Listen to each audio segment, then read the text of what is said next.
사랑하는 성도 여러분, 평안하십니까? 얼굴을 못 뵈기 때문에 많이 보고 싶고 또 어떻게 지내시는지 궁금하고 그렇습니다.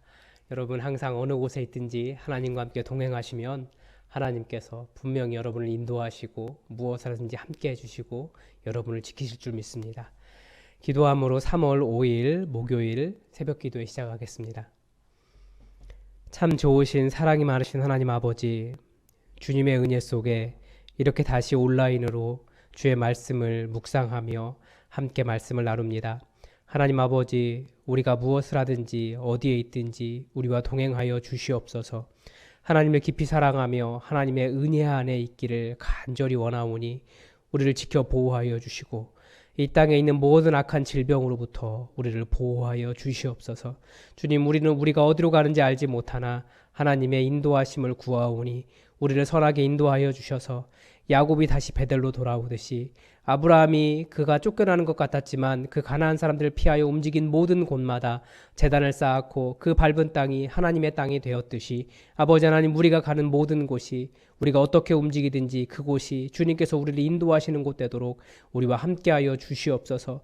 두려워 떨지 않게 하시고 담대하게 주님의 은혜를 향해 나아가게 하여 주시며 우리가 주님께 구하는 모든 것마다 주님께서 응답하시는 역사를 경험하도록 도와주시옵소서.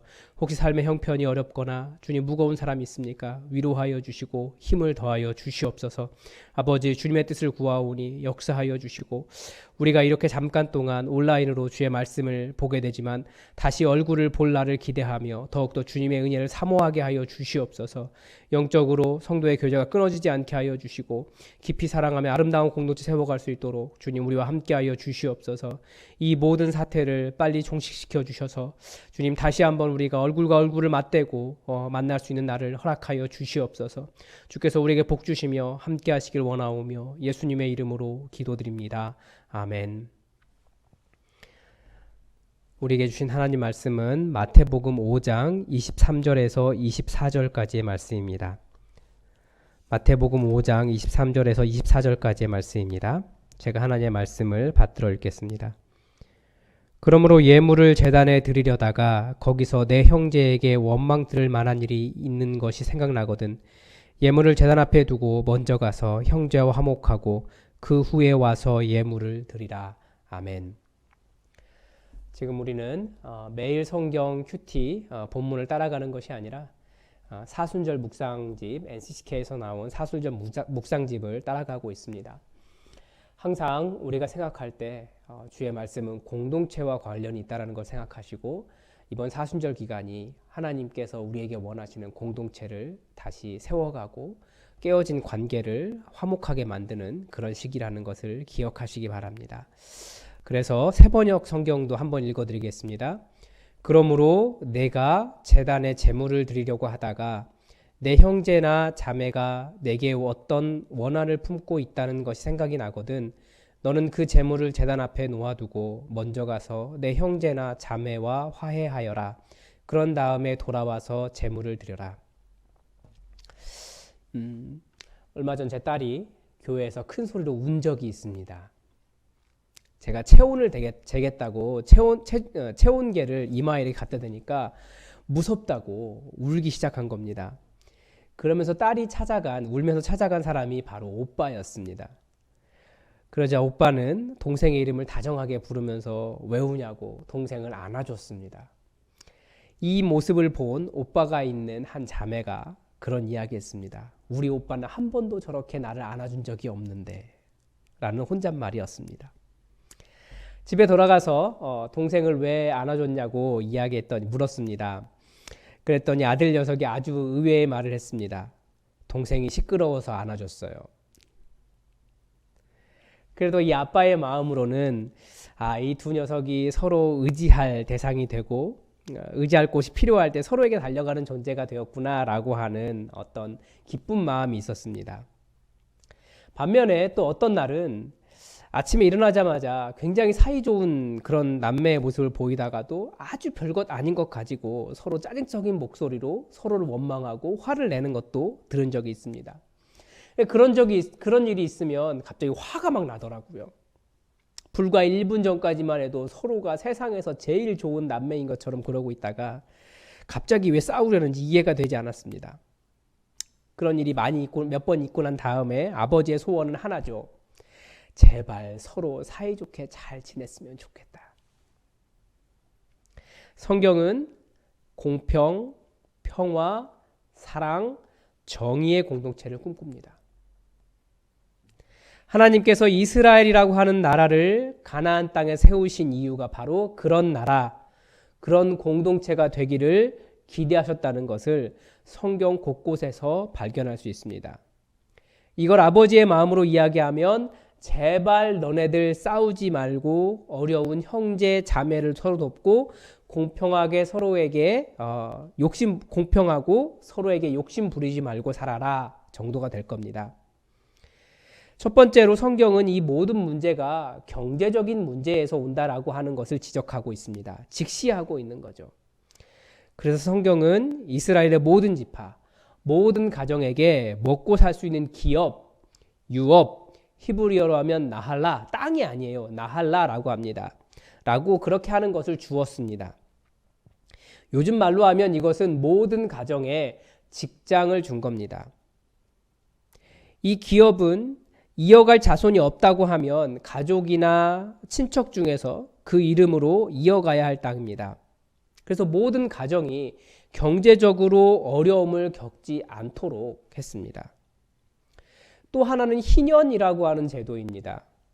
집이 가난하고 형편이 어려워서 기업을 다른 사람에게 넘기거나 혹은 다른 사람의 노예가 되었다면 50년째 되는 해에는 모두 원래의 주인에게 돌아가도록 했습니다.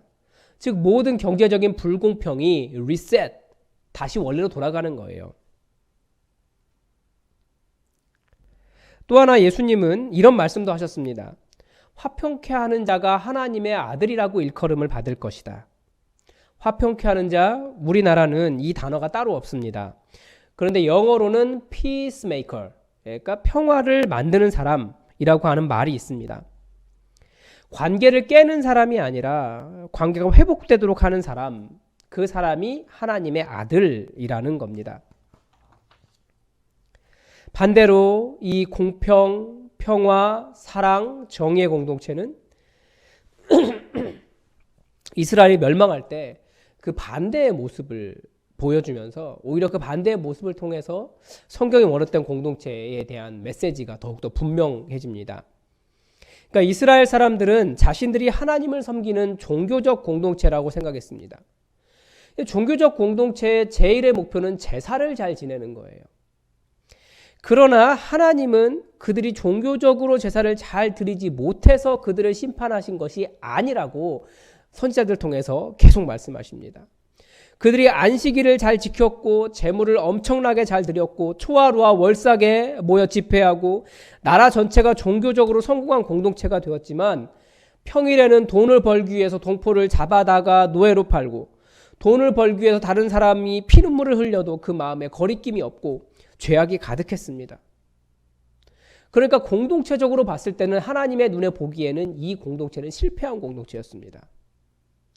그러나 이스라엘 공동체는 자신들이 종교적으로 성공했기 때문에 하나님이 자신의 기도를 들어주시고 자신들의 편이 되어주실 것이라고 확신했습니다. 그런데 하나님의 시각에서는 그래, 너희는 그렇기 때문에 망해야 할 공동체야 라고 말씀하셨다는 거예요. 이스라엘이라고 하는 나라도 그렇고 지금 시대도 그렇고 왜 우리는 하나님께서 원하시는 그런 공평, 평화, 사랑, 정의의 공동체를 만들기가 어려울까요? 거기에는 돈의 문제가 들어있고요. 거기에는 생존의 문제가 들어있기 때문에 그렇습니다. 가진 사람일수록 가진 것을 빼앗기지 않기 위해 자기 주위로 만리장성을 쌓는다는 것을 알고 있습니다. 그래서 자기가 가지고 있는 것에 조금이라도 위협이 된다면 어떤 말을 만들어서든지 불안을 조장하고 그래서 그것을 통해서 적을 만들어내고 가상의 적을 만들어내는 거죠. 실제로 위협이 되지 않는. 그래서 자기들의 카르텔을 형성하고 99%의 가난한 자들에게 빼앗기지 않기 위한 프로파간다를 형성한다는 것은 사회학의 기본 중의 기본입니다. 그래서 이스라엘은 뭘 만들었냐면 부자가 되었다는 것 자체가 하나님께서 자기에게 그 사람에게 은혜를 주신 것이다. 하나님께서 그 사람을 인정해 주신 것이다 라고 하는 논리로 종교 자체가 그것을 주장해 주었습니다. 아이들만 봐도 그래요. 가지고 놀 수 있는 것은 하나인데 서로 가지고 놀겠다고 하면 싸움이 일어납니다. 누군가가 지금 자기 욕심을 내려놓고 양보하고 손해보고 배려하지 않으면 공평, 평화, 사랑, 정의의 공동체는 이루어지지 않습니다. 그래서 우리는 포기하고 손해보고 배려하느라고 정말 그 상위 1%의 부자가 되지 그렇게 살지 못한다고 할지라도 하나님의 정의, 하나님의 평화를 만들고 있으면 그것이 더 성공적인 그리스도인이라는 인식을 퍼뜨려야 됩니다. 그것이 바로 하나님 나라입니다. 이스라엘이 잘 안 됐어요. 왜 그랬을까요? 기업을 이어갈 수 없는 그런 가족, 아까 말한 나할라의 문제입니다. 그 가족이 그 기업을 이어가도록 하려면 내 자식을 남의 자식이 되도록 해야 되는 거예요. 그리고 최소한 그 자식이 클 때까지 내가 또 내 자식을 길러줘야 되잖아요. 이스라엘 사회가 의외로 내 자식 손해보고 싶어 하지 않아서 기업을 이어가지 않았습니다. 희년이 되면 내 소유가 된 노예, 내 소유가 된 땅을 원래 자리로 되돌려놓지 않았습니다. 그래서 이스라엘의 기록에는 실제로 희년을 행했다는 기록이 없습니다. 다들 손해보려고 하지 않았고요. 화평케 하는 것 때문에 내가 이익을 포기해야 된다는 것이 사람들은 마땅하다고 생각하지 않았습니다. 예수님의 방법은 무엇이었을까요? 저는 우리 목장교회에서 그 답을 찾아가고 있습니다. 작은 공동체이기 때문에 화해가 가능하고 서로를 돌보는 것이 가능하고 내 마음을 나눌 수 있는 사랑의 공동체를 만들 수 있습니다. 집에서 모이기 때문에 교회 건물을 유지해야 할 돈이 필요 없고 서로의 상황을 잘 알기 때문에 또 사랑으로 기도할 수 있습니다. 또 어려운 형제와 자매를 더 잘 도울 수 있습니다. 또 하나는 우리가 지금 교회의 문을 닫아야 되는 이유에서도 예수님의 방법을 발견합니다. 교회는 하나님을 예배하는 일을 가장 중요하고 핵심적인 사명으로 이해하고 있습니다. 당연히 교회가 함께 얼굴을 대면할 수 없다는 것이 큰 가슴 아픈 일이죠. 그러나 예배라는 당위 때문에 이런 상황일지라도 교회 문을 닫으면 안 된다, 교회를 포기한 행위다 라고 말하는 것이 오히려 더 이기적인 주장입니다. 하나님과의 평화는 예수님께서 이루셨어요. 우리는 인간 사이의 평화, 그것을 만들기 위해서 그 예수님의 마음을 가지고 인간 사이의 평화를 또 만들어 가야 됩니다. 나만 잘 살려고 하면 평화는 만들어지지 않습니다. 하나님은 하나님 잘 먹고 살게 해달라고도 가르치지 않으셨습니다. 하나님은 우리 사회, 우리 공동체가 정말 이상적인 서로를 사랑하며 돌보며 내가 손해본다 할지라도 다른 사람을 세워줄 수 있는 그런 공동체가 되기를 원하셨습니다. 그것이 바로 예수 믿는 자의 삶입니다. 우리가 예수님의 죽으심을 묵상하는 사순절을 보내고 있는데 예수님의 십자가가 우리에게 가르쳐주는 것이 무엇입니까? 우리같이 용납받을 수 없는 사람이라 할지라도 우리 같은 죄인이라 할지라도 내가 너를 깊이 사랑하여 너를 위해 먼저 십자가에서 죽었다. 그래서 하나님과 깨어진 관계를 회복했다 아닙니까? 그래서 우리도 이 땅에서 그 마음으로 관계를 회복하는 평화를 만드는 사람, 화평케 하는 사람, 하나님의 아들이 되었으면 좋겠습니다. 기도하겠습니다. 하나님 아버지, 오늘 이 땅에 평화를 만들기 위해서 예수님께서 어떠한 일을 하셨는지 묵상하는 시기를 보내고 있는데 오늘 우리가 공동체에 대한 것, 사랑하는 공동체에 대한 것을 다시 보았습니다.